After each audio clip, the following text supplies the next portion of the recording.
मरने का मन बना के आया है। अपना भी उछले सूरज।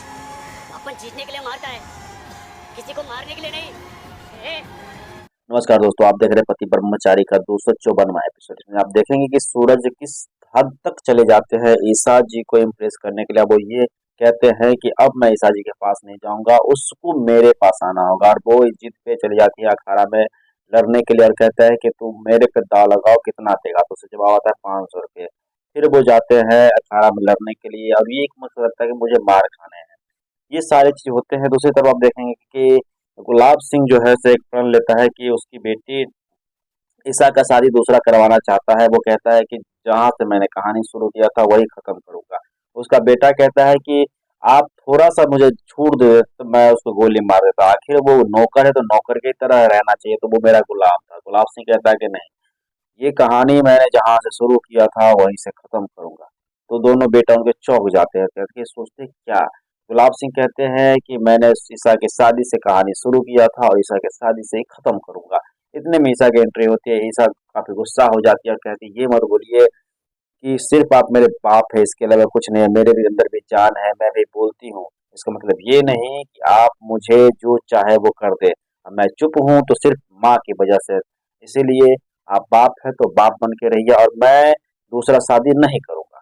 इस दूसरे तीसरे सीन में आप देखेंगे किस तरह से सूरज के परिवार में वाले लोग बहुत टेंशन में आ जाते हैं कि सूरज जो है सो होली के समय में गायब है। वो मतलब परिवार के साथ है नहीं, काफी चिंतित है। और सूरज के चाचा कहते हैं कि ये सारे मिठाई जो तुमने बनाए थे उसको फेंक दो, क्योंकि जिसके लिए बनाया वो देखिए किस तरह से जो अपमानजनक बातें करके चली गई। से ये पता चलता है कि वो बिल्कुल भी जो है हम लोगों के साथ रहना नहीं चाहती है। लेकिन फिर देखेंगे कि सूरज जो है सो जब फाट लगता है तो उसको काफी जो है सो उसको मार पड़ती है। वो हमेशा मार खाना ही पसंद करता है और वो एक ही मन में सोचता है कि अगर वो मुझसे प्यार करती तो उसको किसी भी हाल में मेरे पास आना होगा।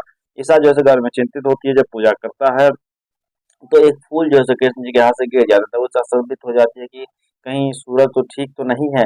ये सोच करके वो छुप छुपा करके ईसा जो है सो सूरज के घर जाती है और पता लगाने के लिए कि सच्चाई क्या है। लेकिन वहां पे भी सारे लोग चिंतित होते हैं, इसे कुछ समझ में नहीं आता है। फिर देखेंगे कि सूरज को मार मार करके बेहोश कर देता है। तो उसका भाई बोलता है कि कोई बीच में नहीं आएगा, सूरज को नहीं मारेगा। लेकिन सूरज उसको खींच कर ठेल देता है। लेकिन जो शेरा मारने वाला होता है वो कहता है कि मैं इतना भी बुजदिल नहीं हूँ कि मैं तुम्हें मार दूंगा। ये कह करके वो चला जाता है। वो कहता है मैं गेम जीतने के लिए खेलता हूँ, ना कि मारने के लिए। वो इतना करके चला जाता है। इधर जैसे सूरज चिल्ला करके कहता है किसी में हिम्मत नहीं है जो मेरे से लड़ सकता है। लेकिन उस दिन तब उसी का जीजा जो है खड़ा होता है और एक अंगूठी में वो जहर मिला करके जो सामने आता है।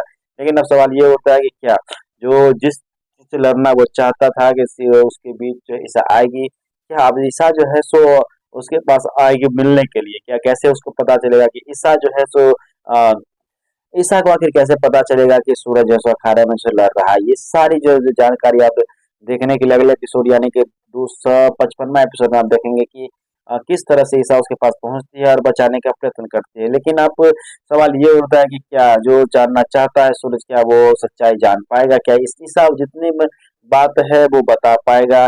ये और गुलाब सिंह जो कहता है कि ईसा को मैं दूसरी शादी करवा दूंगा, क्या गुलाब सिंह दूसरा शादी करवा पाएगा? ये सब देखने के लिए आप देखिए अगला एपिसोड यानी 255।